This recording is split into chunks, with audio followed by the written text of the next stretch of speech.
The sky turned dark over Seoul at noon. This was not normal.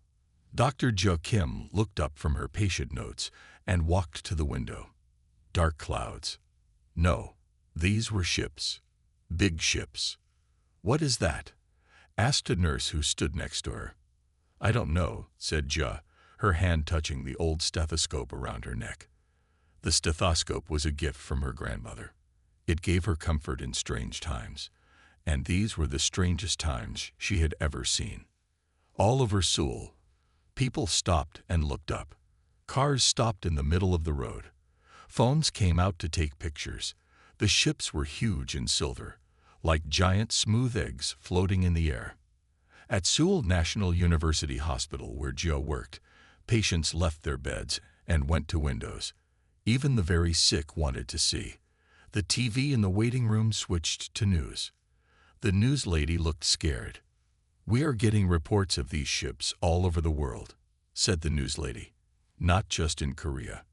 They are in America, China, Europe, everywhere." Gia felt her phone buzz. It was a message from the hospital director. "All doctors stay at your posts. Do not panic. We may need to help many people soon." 3 hours later, the ships opened. They did not attack. Instead, they sent down smaller ships that landed in parks and open spaces. In Seoul, one landed in the big field next to the hospital. The doors of the small ship opened. Out walked people. No, not people. They looked like people, but their skin was silver and they had no hair. Their eyes glowed blue. One of them walked up to the crowd that had gathered. It spoke perfect Korean. "We are the Talon," it said. "We come to help. Your world has many problems. Sickness, hunger, war. We can fix these things. We have medicine that can cure any disease. We have food that never runs out. We have ways to make peace." People in the crowd looked at each other. Was this real? The silver being smiled. "To show our goodwill, we will start with medicine. Take us to your hospitals. We will show you what we can do." Jia watched from the hospital window as 5 of the silver beings walked toward the main doors. Her boss came running down the hall. "Dr. Kim," he said, "these visitors have asked for our best doctor to work with them. You will show them around and help them." "Me? But Dr. Lee, I'm not the best. You are young and smart. You speak good English." And he lowered his voice. "If anything goes wrong, you can think fast." 20 minutes later, Gia stood face to face with the leader of the Talon medical team. His name was Da. "Your medical tools are very old," said Da, looking at Jia's stethoscope. "We can do much better." From a silver case, Day took out a small ball that glowed green. He walked to a patient, an old man with cancer who was sleeping. Day waved the ball over the man. A screen appeared in the air, showing the inside of the man's body. "Cancer cells here, here, and here," said Da. He touched the ball 3 times. "Now they are gone." The old man opened his eyes. "The pain," he said. "It's gone." The doctors in the room gasped. Jia stepped forward and checked the man. It was true. His cancer was gone. "This is just the start," said Da. "We will set up a special wing in your hospital. All your sick will be made well." Everyone clapped and cheered. But Gia felt something cold in her stomach. This was too easy. Nothing good ever came this easy. As everyone crowded around the healed man, Dai turned to Gia. "You do not seem happy, doctor," he said. "I'm just careful," said Gia, holding her old stethoscope tight. "Careful is good," said Dai with a smile that didn't reach his glowing eyes. "But progress is better. Your old ways will soon be history." 1 month had passed since the Talon arrived. The hospital now had a new wing with shiny walls and floors that seemed to glow. Patients no longer waited in long lines. The Talon tech fixed them fast. Cancer gone in minutes, broken bones fixed in seconds. Jia watched as a young boy with a broken leg walked out smiling after just 10 minutes with Da. The boy's mother bowed many times to the silver alien. "Your technology is amazing," Jia said to Da as they walked down the hall. She meant it. The results were real. People were being healed. "This is just the start," said Da. "Soon, we will give this tech to all hospitals. No one on Earth will be sick for long." Dr. Min Park, Jia's friend at the hospital, could not stop talking about the Talon. "They are like gods, Jia," Min said during lunch. "Yesterday, I saw them fix a man who had been in a car crash. His heart had stopped for 5 minutes. 5 minutes, and now he is fine." "It's wonderful," Jia said, but she did not smile. "Why do you still look worried?" asked Min. "Don't you see how they are helping us?" Jia didn't know how to explain her feelings. The Talon were doing good work, but something felt off. The healed patients were different afterward. They smiled all the time. They never got angry. They always agreed with what the Talon said. That night, after her shift, Jia went to visit her grandmother in her small apartment. Grandma Kim was 92 years old but still had a sharp mind. She made tea as Jia sat at her small table. "The aliens are all over the news," Grandma Kim said, putting down 2 cups. "They say they can make old people young again. Should I go see them?" "No," Jia said, too quickly. Then softer, "I mean, not yet. Let's wait and see." Grandma Kim looked at her granddaughter closely. "You don't trust them." It wasn't a question. Jia looked down at her tea. "They heal people, yes.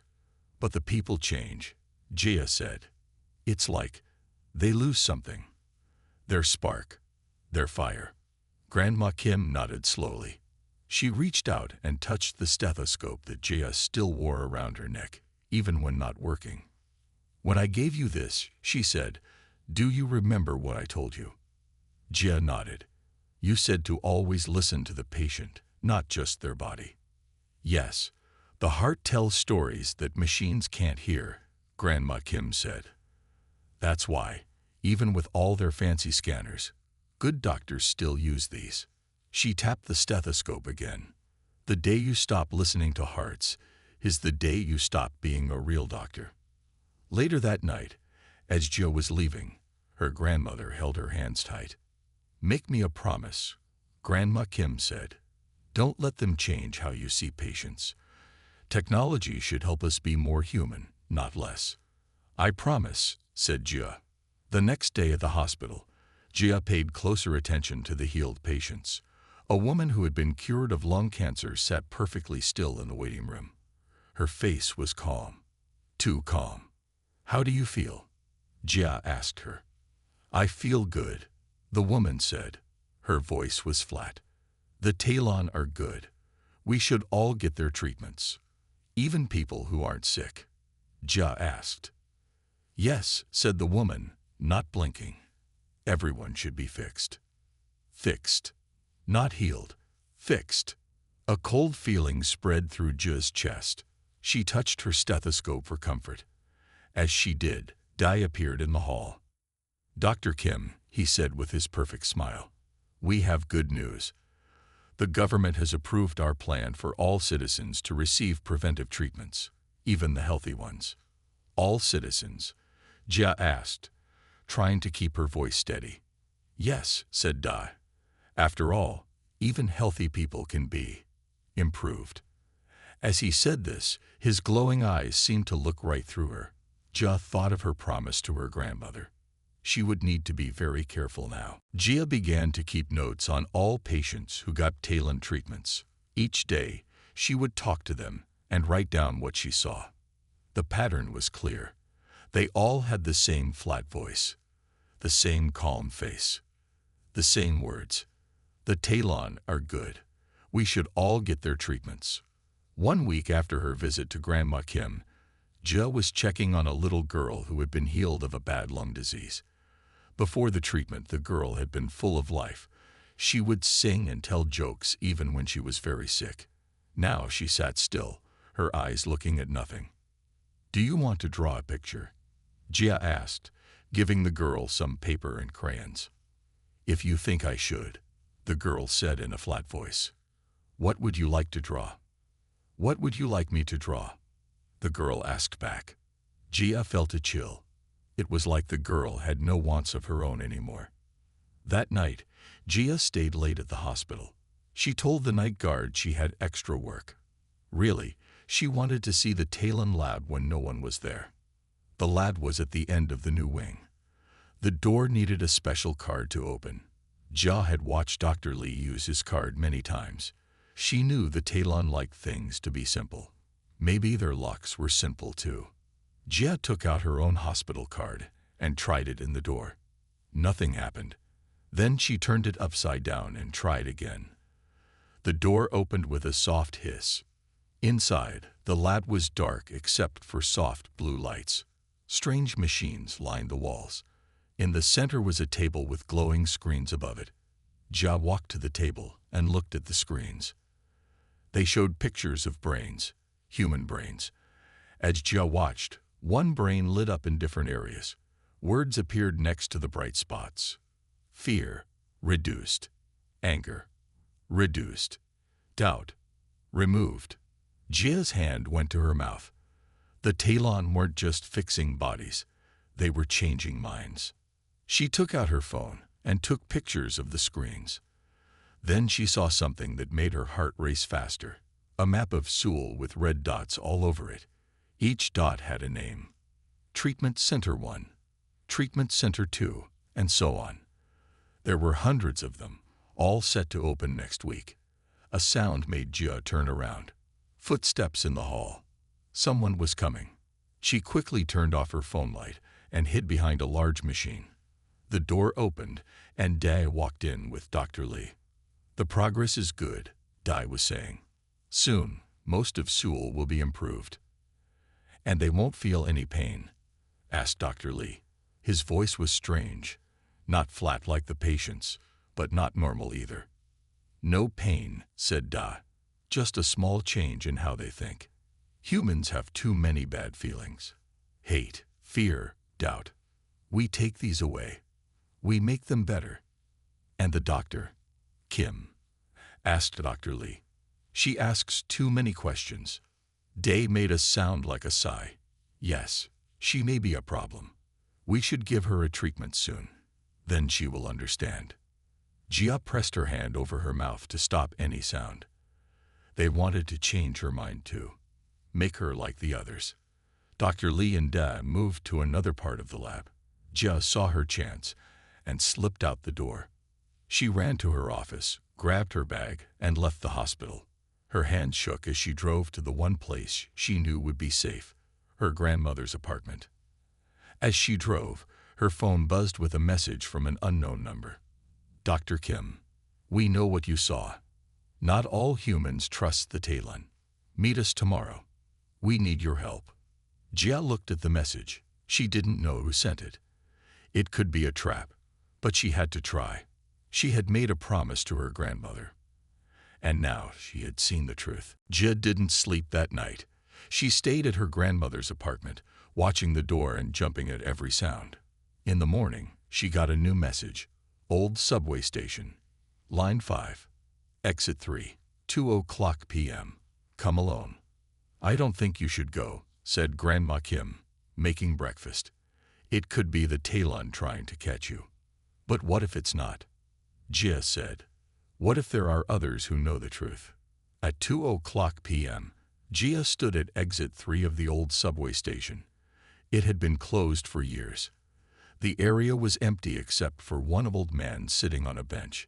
He wore a worn coat and fed birds with breadcrumbs. As Gia walked past, the old man said, "The birds are free. They should stay that way." Gia stopped. This had to be a code. "Yes," she said. "All things should be free." The old man nodded and stood up. "Follow me, Dr. Kim, but not too close." He led her down a maintenance stairs that went deep under the subway station. At the bottom was an old metal door. The man knocked 3 times, then twice more. The door opened. Inside was a large room with computers, maps, and about 20 people. Some were doctors like Gia. Others were teachers, workers, and students. An old man with white hair stood up to greet her. "Dr. Kim, I am Dr. Han. Thank you for coming. We are what's left of those who see the truth." Dr. Han explained that he had been watching the Talon since they first landed. At first, he thought they were good, but then he saw the changed patients. "The Talon don't want to help us," Dr. Han said. "They want to control us, make us quiet, take away what makes us human." A young man named Jun stepped forward. He had red eyes from crying. "They took my sister," Jun said. "She was sick with a bad heart. The Talon fixed her heart, but broke her mind. Now she doesn't know me. She just says what they want her to say." Jia showed them the pictures from her phone, the brain scans, the map of treatment centers. "This is worse than we thought," said Dr. Han. "They plan to change everyone, not just the sick." "Why?" asked Jia. "What do they want?" "Workers," said June, "people who never get angry or tired or sad. People who do as they are told. Perfect workers for the Talon." Jia thought about this. "So they aren't here to help us at all?" "No," said Dr. Han. "They want Earth. And they found a way to take it without a war, one person at a time." The group showed Jia their plan. They had been trying to find a way to stop the Talon tech, but it was too advanced. No one understood how it worked. "We need someone who works in the hospital," said Dr. Han. "Someone who can get close to their machines, study them." "That's me," said Jia. "It's dangerous," warned June, "if they catch you." Jia touched her stethoscope. "I made a promise to my grandmother, to always listen to the heart, not just to machines." Dr. Han looked at her stethoscope with interest. "That's old. From before the digital age." "Yes," said Jia. "It doesn't need power. It doesn't connect to anything else. It just works." A light came into Dr. Han's eyes. "Maybe that's it. Maybe the answer isn't in high tech. Maybe it's in the things the Talon would never think are important." As they talked, an alarm sounded. A woman at a computer called out, "Someone's coming." Security cameras showed Talon guards. "They must have followed you," said Jun to Jia. "Quick, this way," Dr. Han said, pointing to a back door. "We have many hiding places. Jun, take Dr. Kim to Safe House 3. The rest of you, split up." As Jia ran with Jun through dark tunnels, she heard shouting behind them. The Talon had found the resistance. Now Jia couldn't go back to the hospital or her home. She was part of the resistance now, and she was running for her life. Safe House 3 was a small apartment above an old bookstore. Jun locked the door behind them and closed all the blinds. "We should be safe here for now," he said. "No one knows about this place except Dr. Han and me." The apartment had one small bed, a table with computers, and many books. On the walls were pictures of the Talon ships and drawings of their technology. "Is this all yours?" asked Jia, looking at the computers. "Yes," said June. "Before all this, I was a computer programmer. Now I try to understand the Talon tech, but it's too advanced." Jia thought about what Dr. Han had said. Maybe the answer wasn't in high tech. She took off her stethoscope and looked at it. "The Talon change how people think," she said. "They take away feelings like fear and anger. They make people calm and flat." "Yes," said June, "and we don't know how to fix it. We've tried everything." "Have you tried sound?" asked Jia. Jun looked confused. "Sound? Yes. The brain works with electrical signals. Maybe the Talon used signals too. Maybe the right sound could change those signals back." Jun's eyes got wide. That could work. But what sound? Jia held up her stethoscope. "The heartbeat. The most human sound there is." For 3 days, Jia and Jun worked on their idea. Jun built a small device that could make the sound of a heartbeat very loud, but at a special pitch that only affected the brain, not the ears. "It's ready," Jun said on the 4th day. "But we need someone to test it on. Someone who has had a Talon treatment." "What about your sister?" asked Jia. Jun looked sad. "I don't know where she is now." After her treatment, the Talon took her somewhere. Just then, Jun's phone beeped. It was a message from Dr. Han. Found Jun's sister, bringing her to Safe House 3 tonight. That night, Dr. Han arrived with Jun's sister. Her name was Sue. She was young, maybe 20 years old. She sat very still and looked at nothing. Her face was empty of all feeling. "Sue," Jun said, touching her hand.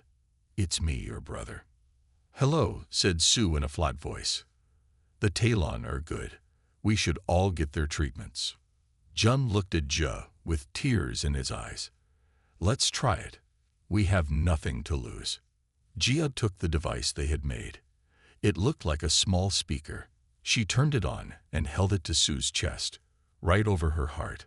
"The heartbeat sound should go through her body," Jia explained. "If our idea is right, it will change the Talon signals in her brain." For 5 minutes, nothing happened. Sue sat still, her eyes empty. Jun's face fell. He thought it had failed. Then, suddenly, Sue blinked many times. Her face changed. She looked confused, then scared, then happy. "Jun," she said. Her voice was not flat anymore. It was full of feeling. "Jun, what happened? Where am I?" Jun hugged his sister tight, crying. "It worked. It worked." Dr. Han clapped his hands. "This is amazing, but we need to test it more. Make sure it lasts." Over the next day, they watched Sue. The change stayed. She was herself again, laughing, talking, feeling. "We've found the answer," said Dr. Han. "Now we need to make more of these devices, many more." "But how?" asked Jia. "The Talon are looking for us, and there are thousands of people who need help." Jun thought for a moment. "The treatment centers. The Talon are opening them all over the city. If we could get into the main control center, we could send our sound through their own system," finished Dr. Han. "Turn their tech against them." It was a good plan. But as they talked, they heard a loud noise outside. Jia looked out the window and felt her heart drop. In the street below were Talon guards with their silver skin and glowing eyes, and with them was Dr. Min Park, Jia's friend from the hospital. "They found us," whispered Jia. "And they have Min." "We need to leave now," said Dr. Han, grabbing a bag. "Jun, take the device and the plans. Jia, help Sue." They ran to the back of the apartment where there was a small door. It led to stairs going down to the back of the bookstore. "Wait," said Jia. "I want to see Min. Maybe I can talk to him." "It's too dangerous," said Jun. "He's been treated by the Talon." But Jia had to try. Min had been her friend for years. She went to the window and looked down. Min was standing with the Talon guards, looking up at the apartment. His face was not fully flat like the other treated people. He looked sad. "He's not fully changed," said Jia. "I think he's fighting it." Before anyone could stop her, Jia opened the window a crack. "Min," she called softly. Min looked up. For a second, his eyes were clear. "Jia, run," he shouted. "I couldn't fight it. They made me tell them." One of the Talon guards put a hand on Min's shoulder. Min's face went blank again. The guard looked up and saw Jia at the window.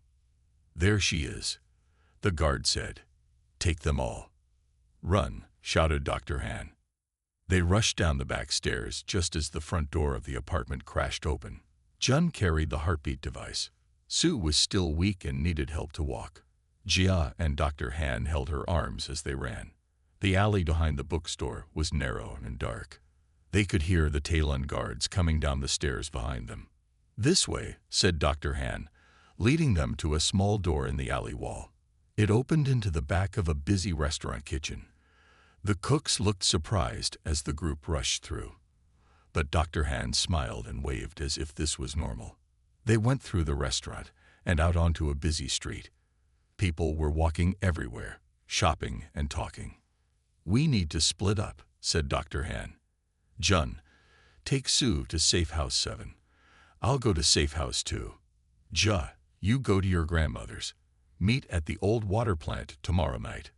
Before they could split up, a large screen on a building across the street lit up. It showed Da's face. "People of Seoul," said Da. "Tomorrow we open treatment centers across the city. All citizens must get their free health check. It is for your own good." The screen showed a map with red dots marking all the treatment centers. There were hundreds. "They're moving fast," said June. "We don't have much time." Jia looked at the map. One red dot was bigger than the others. It was in the center of the city. "That must be the main control center," she said. "If we can get in there, we can send our heartbeat sound to all the other centers." "But how?" asked Sue. "There will be guards everywhere." Jia touched her stethoscope. "I'm still a doctor at the hospital. I can get close to Da. He trusts me." "No," said June. "It's too dangerous. If they catch you, they'll change you." "We don't have a choice," said Jia. "I'm the only one who can get close enough." Dr. Han looked at her with sad eyes. "She's right. We need someone on the inside." They agreed on the plan. Jun would make more heartbeat devices. Dr. Han would gather what was left of the resistance. Jia would go back to the hospital and act like nothing was wrong. As they prepared to split up, Jia looked at the others. "If I don't come back tomorrow, if they catch me and change me, promise me one thing." "What?" asked June. "Don't give up," said Jia. "Keep fighting for what makes us human." Jun nodded. Then they all went their separate ways. Jia walked toward the hospital, her heart beating fast. She was walking straight into danger. But she had made a promise, and she would keep it. Jia walked into the hospital the next morning like it was a normal day. Her heart was beating fast, but she kept her face calm. She wore her white coat and her stethoscope around her neck. At the front desk, a nurse looked up in surprise. "Dr. Kim, we thought you were sick. You've been gone for days." "I'm better now," said Jia with a small smile. "Is Dr. Lee here? I need to talk to him." Dr. Lee was in his office. When Jia walked in, he looked up with cold eyes. His face was not fully flat, but it was getting there. The Talon were changing him bit by bit. "Dr. Kim," he said, "you missed work without calling. That's not like you." "I'm sorry," said Jia. "I was very sick, but I'm ready to work now. In fact, I want to help with the new treatment centers." Dr. Lee looked surprised. "You do, but you never seem to like the Talon treatments." Jia forced herself to smile. "I've been thinking about it. Their technology is amazing. I was wrong to doubt it." Dr. Lee studied her face, then nodded. "Good. Dad will be pleased. He's at the main center now, getting it ready for tomorrow." "Can I go there?" asked Jia. "I want to help." Dr. Lee made a call. After a few minutes, he hung up. "Dad says you can come. He always thought you would understand eventually." A car took Jia to the main treatment center in the middle of the city. It was a tall building with shiny walls. Inside, Talon guards and treated humans were setting up equipment. Day met her at the door. His silver face looked pleased. "Dr. Kim, I'm glad you've come to help us make your people better." "I want to understand more about how it works," said Jia. "The treatments. Can you show me?" Day led her to a big room with a control panel in the center. Screens on the walls showed all the other treatment centers around the city. "From here, we can send signals to all centers," said Da. "Tomorrow, when people come in, we will fix their minds all at once." "Fix their minds?" asked Jia, trying to sound interested, not scared. "Yes, humans have too many bad feelings. Anger, fear, sadness. We take these away. Then you can be happy and peaceful, like us." "Like you?" asked Jia. "Are you peaceful?" "Of course," said Da. "Our people learned long ago to remove bad feelings. Now we help other worlds do the same." As Dai talked, Jia looked at the control panel. She needed to find a way to connect Jun's heartbeat device to it. But there were guards everywhere. "Can I see how the treatment works?" she asked. Day took her to a small room with a chair in the center. Above the chair was a silver ball, like the one he had used at the hospital. "The person sits here," said Da. "The ball sends signals to their brain. It finds the parts that make bad feelings and turns them off." "And it's connected to the main control panel?" asked Ja. "Yes. All the treatment rooms get their signals from the main panel. It makes sure everyone gets the same fix." This was the information Ja needed. If they could connect their device to the main panel, they could send the heartbeat sound to every treatment room in the city. As they walked back to the main room, Ja's phone buzzed. It was a message from Jun. "Ready. 10 p.m. tonight. Old water plant." Day noticed her looking at her phone. "Is everything okay, Dr. Kim?" "Yes," said Ja quickly. "Just my grandmother asking when I'll be home." "Ah, family," said Da. "After your treatment, you won't worry so much about them. You'll be free from all worry." Gia forced another smile. "I look forward to it." But inside, she was thinking about her grandmother, about Jun and Sue and Dr. Han, about her promise.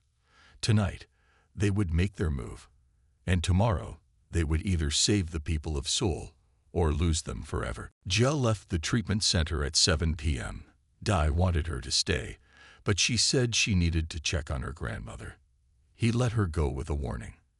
"Be back early tomorrow," he said. "You will be one of the first to receive the treatment." "I look forward to it," Jia lied, bowing her head. She took a long path to the old water plant, making sure no one followed her. The plant was dark and empty, sitting by the river. It had not been used for many years. Inside, Jun, Sue, Dr. Han, and about 20 other resistance members waited. They had computers, tools, and several of the heartbeat devices. "Did you get in?" asked Jun when he saw her. "Yes," said Jua. "I saw the main control panel. It sends signals to all treatment centers. If we can connect our device to it, we can send the heartbeat sound everywhere at once." Dr. Han spread out a map on a table. "We have a plan, but it's dangerous." The plan was simple but risky. Ja would go back to the main center early in the morning. She would carry the heartbeat device, hidden in her doctor's bag. Jun and 3 others would create a distraction outside. While the guards were busy, Ja would connect the device to the main panel. "Once it's connected," said Jun, "I'll send the signal from outside. A heartbeat sound will go to all centers at the same time." "What if it doesn't work?" asked Sue. "Then we try again," said Dr. Han, "until we have no more chances." They worked late into the night, making sure the device was ready. Jun made it small enough to fit in Ja's bag. It looked like a small black box with wires coming out of one end. "The wires connect to the main panel," Jun explained. "Once it's connected, press this button. Then I'll know to send the signal." At 5 a.m., they were ready. Ja put the device in her bag and prepared to leave. Before she went, her grandmother arrived at the water plant. "Grandma," Jia said in surprise, "you shouldn't be here. It's not safe." "I needed to see you," said Grandma Kim. In case she didn't finish, she didn't need to. Grandma Kim took off a necklace she was wearing. It was a small silver heart. "This was your grandfather's gift to me, for strength." She put it around Ja's neck, next to the stethoscope. "Remember your promise, Jia. Listen to the heart." Jia hugged her grandmother tight, then turned to go. Jun stopped her at the door. "We'll be right outside," he said. "When you see a small fire in the trash cans, that's your signal. The guards will be distracted." Jia nodded and left. The city was just waking up as she walked to the treatment center. The streets were quiet. On every corner were posters about the treatments. "Free health checks today. All citizens welcome." The main center was busy when Ja arrived. Talon guards checked her bag, but they only looked for weapons. They didn't know what the small black box was. Day met her inside. "Dr. Kim, good. We start in 1 hour. Are you ready for your treatment?" "Very ready," said Ja. "But first, can I see the main control room again?" I want to understand it better before my treatment. Day looked pleased. Of course. It's good to see you so interested. He took her to the main room with the control panel. Only 2 guards were there. The rest were getting ready for the day. The panel sends the signal to all centers, Dad explained again. Once we start, it will take only 1 day to treat most of Seoul. Jia looked out the window. In the street below, she could see Jun and the others moving into position. Soon, they would start the distraction. She needed to be ready. Her hand touched her grandmother's silver heart, then her stethoscope. She had made a promise, and now it was time to keep it. Jia stood by the control panel, waiting. Her heart beat fast in her chest. Through the window, she saw Jun give a signal. Seconds later, trash cans outside burst into flames. Alarms sounded. "What is that?" Dai asked, looking out the window. "Fire," one guard shouted. "Protesters outside." "Go handle it," Dai ordered. The guards ran out, leaving only Da and Jia in the control room. This was her chance. Jia reached into her bag for the device.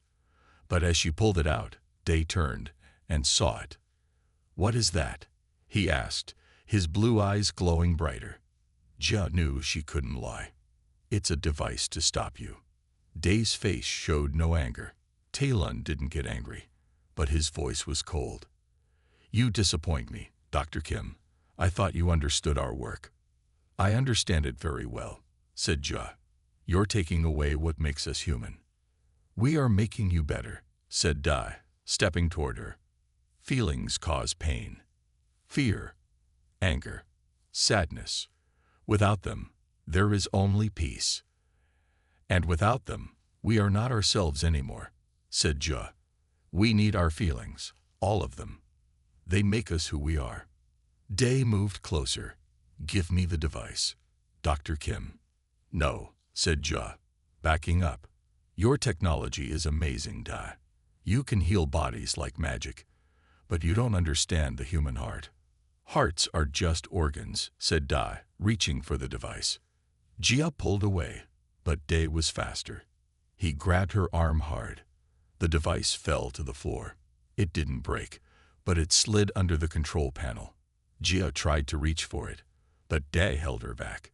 He was stronger than he looked. "You cannot stop us," said Dai. "Soon, all humans will be peaceful. No more wars, no more hate, no more pain. And no more love," said Jia. "No more joy, no more hope." She touched her stethoscope with her free hand. Then she had an idea. If the device could send a heartbeat sound through the control panel, maybe her stethoscope could too. It was simpler, older technology, but it worked with real hearts. With a quick move, Jia pulled her stethoscope off her neck. Before Dai could stop her, she pressed it to the main input port on the control panel. "What are you doing?" asked Dai. "That simple tool cannot affect our technology." "Let's see," said Jia. She held the chest piece of the stethoscope to her own heart, and the earpieces to the input port. Her real heartbeat flowed into the system. For a moment, nothing happened. Dai smiled. "You see, your old tools are no match for." The screens on the walls flickered. The control panel lights blinked. Dai's body jerked back, his blue eyes flashing. "What is happening?" he gasped. All over the city, at every treatment center, the Talon technology started to send out a new signal, the sound of Jia's heartbeat. People who had been treated began to wake up. Their eyes cleared. Their faces showed feeling again. In the control room, Jia kept the stethoscope pressed to the panel. Her grandmother's silver heart necklace glowed warm against her skin. "The heart," she said to Dai, who was backing away, confused. "It's not just an organ. It's who we are." Dai's silver skin seemed to crack, showing light underneath. We didn't know," he whispered. "We thought we were helping." The other Talon throughout the city were also affected by the heartbeat sound. Their perfect silver bodies couldn't handle the raw human emotion flowing through their systems. One by one, they left their posts and walked back to their ships. Dad looked at Joe one last time. "Perhaps," he said softly, "we are the ones who need to learn." Then he too left, heading for the ships that were now rising into the sky. Outside, Jun ran into the control room. "Gia, it worked. People are waking up everywhere."